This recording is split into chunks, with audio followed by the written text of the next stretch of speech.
नमस्कार, मैं हूँ डॉक्टर रूपाली जैन और आयुर्वेद फॉर एवरीवन में आपका स्वागत है। आज के वीडियो में हम देखेंगे कि हमारे लिए गेहूं अच्छा है या चावल अच्छा है, यानी गेहूं से बनी जो रोटी है वो हमारे लिए ज़्यादा अच्छी है या चावल खाना ज़्यादा अच्छा है। अब देखिए, काफ़ी लोगों को ये लगता है कि जब भी हम चावल खाते हैं तो चावल खाने से वज़न बढ़ता है या फिर जैसे कि फैट बढ़ता है, या जिनको डायबिटीज़ है तो उनमें शुगर लेवल इसके कारण बढ़ती है, या फिर काफ़ी बार ऐसे भी देखा जाता है कि कुछ लोगों को गेहूं भी सहन नहीं होता, गेहूं खाने से भी उनको जैसे ब्लोटिंग जैसे लगता है, या काफ़ी लोगों को ग्लूटेन इंटॉलरेंस है। तो हमारे लिए इन दोनों में अगर हम कंपेयर करें तो ज़्यादा अच्छा क्या है, तो इसके बारे में हमें आयुर्वेद में क्या बताया गया है। तो आयुर्वेद की संहिताओं में जो भी अनाज है तो इनको शुक धान्य और शिंबी धान्य इस तरह से दो वर्गों में इनको डिवाइड किया गया है।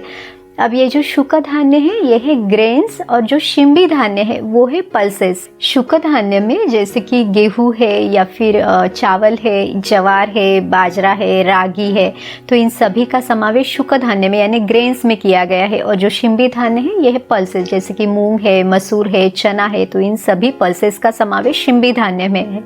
तो इनकी पूरी जानकारी आयुर्वेद में दी हुई है, जैसे कि चरक संहिता का जो सूत्रस्थान का 27वां अध्याय है, अन्नपान विधि अध्याय, या फिर अष्टांग हृदय सूत्रस्थान का जो 6वां अध्याय है जैसे अन्न स्वरूप विज्ञानी अध्याय, तो इसमें इनके बारे में डिटेल में इंफॉर्मेशन दी हुई है।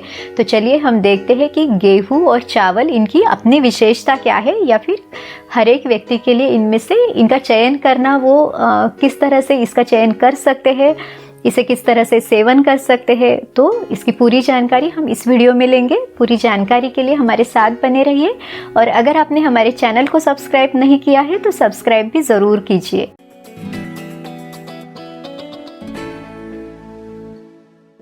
सबसे पहले हम चावल के बारे में देखते हैं। तो चावल वैसे पचने में बहुत हल्का है, हमारे सिस्टम के लिए इसे डाइजेस्ट करना बहुत इजी है, लेकिन इसे पकाने का भी सही तरीका होना चाहिए। यहाँ तक कि चावल लेते समय भी कौन सा चावल हमने लेना चाहिए, तो इस बारे में थोड़ा सा ध्यान रखना भी ज़रूरी है। तो आप जहाँ पे रहते हैं वहाँ पे उगने वाला जो चावल है यानी जो लोकल ब्रांड है वो आपने प्रिफर करनी चाहिए, और उसमें भी जो भी पॉलिश राइस है यानी उसका पूरा जो ऊपर का छिलका है वो निकल गया है, तो उस तरह से नहीं लेना, एक हल्का सा जो लेयर है वो उसके ऊपर रहना चाहिए। अब देखिए, आयुर्वेद में षष्टिचाली चावल बताया हुआ है, यानी जो चावल 60 दिन में पक के तैयार होता है, या फिर उन्होंने रक्तशाली भी बताया है, यानी जो लाल रंग का चावल है वो सबसे अच्छा है। इस तरह का वर्णन आयुर्वेद की संहिताओं में हमें मिलता है। लेकिन आज हम प्रैक्टिकली जो भी चावल आपके आसपास उगता है, आपको इजीली मिलता है, आपका वो लोकल ब्रांड है, तो वो चावल आप यूज़ कर सकते हैं। और जो थोड़ा सा अनपॉलिश है यानी ऊपर का एक हल्का सा लेयर उसके ऊपर है, उस तरह का चावल हमने इस्तेमाल करना है। लेकिन जो ब्राउन राइस है, तो अब देखिए ब्राउन राइस को पकाने में भी समय लगता है, तो उसे पचाने में भी समय लगता है, तो वो भी बार बार लेना हमारे लिए सही नहीं है।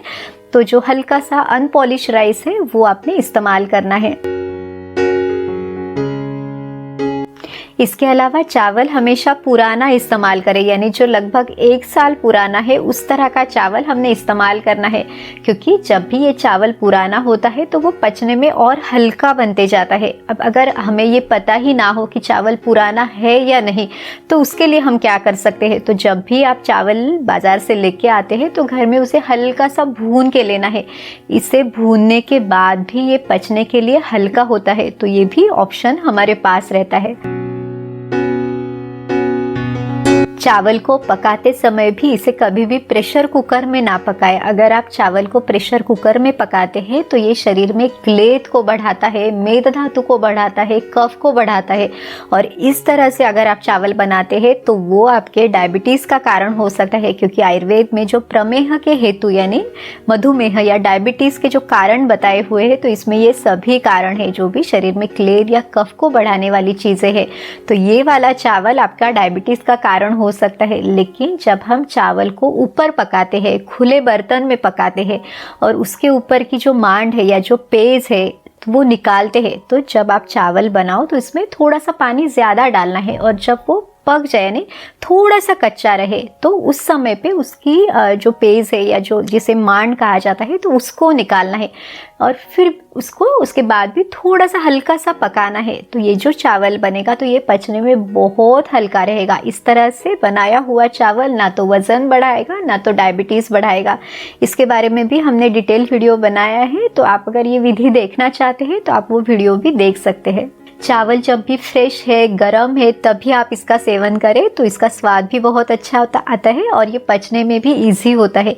घर के जो छोटे बच्चे हैं, बुजुर्ग हैं, इन सभी के लिए ये बहुत अच्छा है। फिर चावल, उसके ऊपर दाल, उसके ऊपर गाय का घी या थोड़ा सा नींबू, ये सब डालने से इसकी जो न्यूट्रिशनल वैल्यू है वो भी बहुत अच्छे से बढ़ती है और इसका टेस्ट भी बहुत अच्छा आता है। यहाँ तक कि जो चावल का मांड है उसको भी आप गाय के घी में उसको छोंका देके उसमें हींग है, कड़ी पत्ता है, जीरा है, ये सब डाल के वो आप लेते हो तो उस मांड की टेस्ट भी बहुत अच्छी आती है और ये भी पचने में बहुत हल्का है और सभी लोग इसे ले सकते हैं। इवन जिनको डायबिटीज़ है वो भी ले सकते हैं या जिनका वेट ज़्यादा है वो सभी लोग इसे ले सकते हैं। और काफ़ी लोगों को ये लगता है कि मांड निकालने के बाद उस चावल की न्यूट्रिशनल वैल्यू कम होगी, तो ऐसे भी नहीं होता।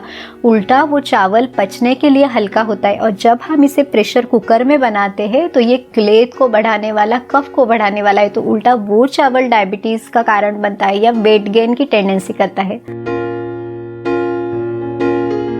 जिन लोगों के खाने में चावल और उसमें उड़द की दाल मिक्स करके जब भी उससे इडली है, डोसा है, इस तरह की चीज़ें ज़्यादा बनाई जाती है और वो बनाते समय भी अगर उसमें जो बैटर बनाया जाता है उसको बहुत देर तक फर्मेंट किया जाता है तो ये बैटर भी या उससे बनी चीज़ें भी शरीर में वात और पित्त को बढ़ाती है, गैसेस को बढ़ाती है। तो जिनको ब्लोटिंग की तकलीफ है या पेट में गैस होती है या शरीर में कहीं सूजन है तो उन लोगों ने थोड़ा सा ध्यान रखना ज़रूरी है। चलिए अब हम गेहूं के बारे में देखते हैं। तो आयुर्वेद की संहिताओं में जो गेहूं का वर्णन हमें मिलता है तो इसमें इसकी पूरी जो मेडिसिनल प्रॉपर्टीज़ है उसके बारे में भी बताया गया है। अब ये जो गेहूं है इसे गुरु कहा गया है, यानी ये पचने में भारी है, इसे पचाने में समय लगता है। इसमें स्निग्धता है यानी शरीर में ये स्निग्धता उत्पन्न करता है। फिर इसका शीत गुण बताया है, यानी इसका जो स्वभाव है, इसकी जो तासीर है वो ठंडी है। ये शरीर में वात और पित्त इन दोनों दोषों को कम करता है। इसके अलावा ये जैसे इसमें पौष्टिकता ज़्यादा है, तो जिनको वज़न बढ़ाना है, मांस धातु को बढ़ाना है, मसल्स को बिल्ड करना है तो उनके लिए गेहूं एक बहुत अच्छा माध्यम हो सकता है। इसके अलावा इसे शरीर में स्थिरता उत्पन्न करने वाला यानी स्टेबिलिटी प्रदान करने वाला इसे बताया गया है। तो ये सभी लोगों के लिए जिनको भी न्यूट्रिशनल वैल्यू को बढ़ाना है, वेट गेन करना है या फिर इसे जीवनीय भी बताया हुआ है, यानी एक तरह से जीवनीय शक्ति प्रदान करने वाला इस तरह का ये गेहूं है। जब भी हम गेहूं का आटा पिसवाते हैं तो जब रोटियां बनाते हैं तो इसको कभी भी इस आटे को छानना नहीं है ताकि ये जो फाइबर्स है वो भी पूरी तरह से हम ले सके। तो ये फाइबर्स भी इसको पचाने में मदद करेंगे। यहाँ तक कि अगर किसी का डाइजेशन थोड़ा सा स्लो है तो गेहूं के पराठे या इसकी पूरी वगैरह बनाने से अच्छा है कि आप इसका फुल्का इस्तेमाल करो, तो वो पचने में थोड़ा सा ईजी रहेगा। इसके अलावा आप गेहूं से बनी खीर भी ले सकते हैं, जैसे इसको घी और उसमें दूध में इस गेहूं को पका के इस तरह की खीर बनाई जाती है, तो ये खीर भी बहुत पौष्टिक है। तो जो लोग बहुत लंबे बीमारी से बाहर आए हैं, जिनमें अभी जैसे उनकी एनर्जी लेवल कम है तो उसको बढ़ाना है, तो उन सभी के लिए बहुत ही पौष्टिक ऑप्शन है। आयुर्वेद में देश सात्म्य के बारे में भी बताया गया है। तो जो लोग नॉर्थ में रहते हैं तो वहाँ पे गेहूं ही वहाँ पे उगाया जाता है, तो उन लोगों के लिए गेहूं ज़्यादा बेटर ऑप्शन है क्योंकि उनका अग्नि भी बहुत अच्छा है। गेहूं जो थोड़ा सा गुरु गुण उसमें है, यानी जो पचने में भारी है, तो वहाँ पे रहने वाले जो लोग हैं उनका अग्नि बहुत अच्छा है, तो वो गेहूं को बहुत आसानी से पचा सकते हैं। लेकिन जो लोग साउथ में रहते हैं और वहाँ पे चावल ही ज़्यादा उगाया जाता है तो उनके लिए ये ज़्यादा अच्छा है। तो आयुर्वेद में देश सात्म्य यानी आप जहाँ पे रहते हैं, जिस प्रदेश में रहते हैं, वहाँ पे उगने वाला जो भी अनाज है तो उस प्रकृति ने खास आपके लिए वो बनाए हैं। तो आप इसका चयन करते समय ये बात भी थोड़ा सा ध्यान में रख के लेंगे तो उसको पचाना आपके लिए बहुत ही आसान हो जाएगा। आप आपके खाने में गेहूं की रोटी और चावल इन दोनों को भी रख सकते हैं। जैसे हमारी जो भारतीय पारंपरिक थाली है तो इसमें भी हम पूरा खाना लेते हैं, दाल चावल सब्जी रोटी इन सभी को आप रख सकते हैं। सिर्फ इसमें किसी भी एक चीज़ की अति ना हो, कहा गया है अति सर्वत्र वर्जयेत। तो बस इस बात का ध्यान रखना है। इन दोनों को लेते समय आपका अग्नि कैसा है, आपकी प्रकृति कैसी है, आप कहाँ पे रहते हैं, आपका जो पारंपरिक खान पान है वो कैसा है, आपकी फैमिली में किस तरह का खाना लिया जाता है, तो इन सभी बातों को ध्यान में रखना ज़्यादा ज़रूरी है। उम्मीद है इस वीडियो में बताई हुई बातें आपको मदद ज़रूर करेंगी। अगर आपको ये वीडियो अच्छा लगा तो लाइक शेयर और सब्सक्राइब कीजिए। फिर मिलेंगे अगले वीडियो में। आयुर्वेद को अपनाइए, स्वस्थ रहिए। नमस्कार।